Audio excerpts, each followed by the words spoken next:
काही वेळेस ऐश्वर्य असतं, नवे स्वतंत्र असतं, उदार असतं, पण ऐश्वर्य मात्र नसते. काही मंडळी पंढरपूरला गेली आणि पंढरपूरला गेल्यानंतर महाराज तिथून चंद्रभागेच्या वाळवंटातून चाललेली आहे आणि चंद्रभागेच्या वाळवंटात चालल्यानंतर तिथं काही आंधळे पांगळे बसलेले असतात. ते म्हणू लागले, 1-2 पैसा द्यावो धर्माला, आशीर्वाद लागेल तुमच्या मुलाले कराला.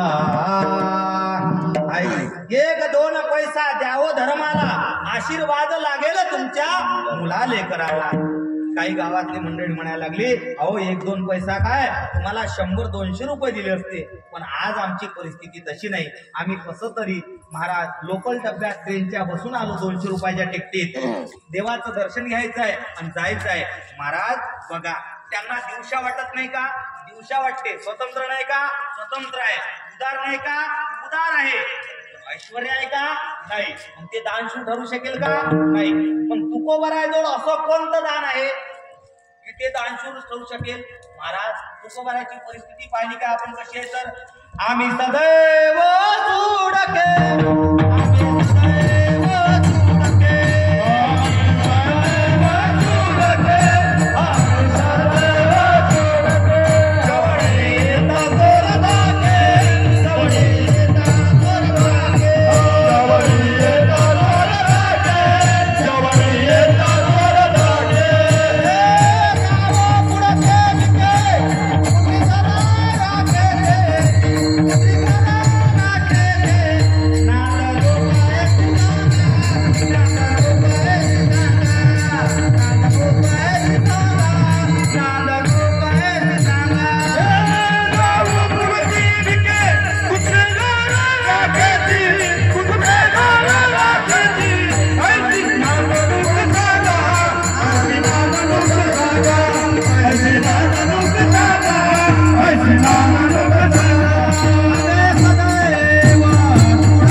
आमच्या जवळ जर चोर आले ते सुद्धा घाबरतात, कारण आमच्याजवळ काहीच नाही. आम्ही कसे आहे?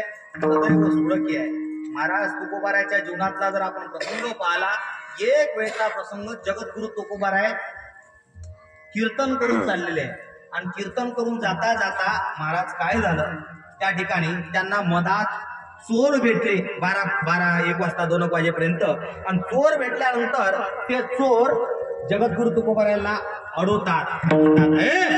इकडे ये, कोण आहे? तर चल काढ पैसे.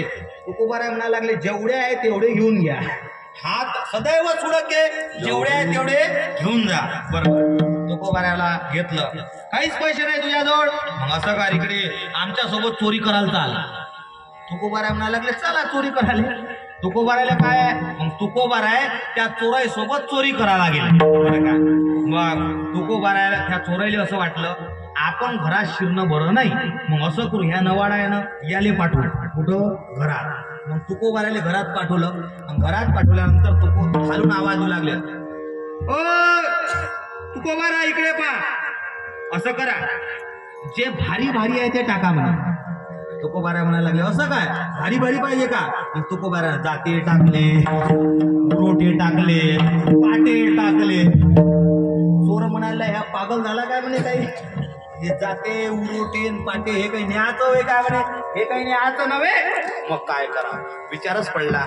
मग आता असं करा म्हणे, हलकं हलकं टाका. काय टाका? हलकं हलकं. मग हलकं हलकं काय होतं? मग तिथं होत्या महाराज केरसुन्या, फराटे, बरं का, झाडू, ते हलकं हलकं टाकलं. बरं का? मग आता असं करा म्हणे, हलकंही टाकू नका आणि भारी टाकू नका. बरं का? आता याच्या मनातलं टाका म्हणे. आणि तेवढ्यात वाजले 4.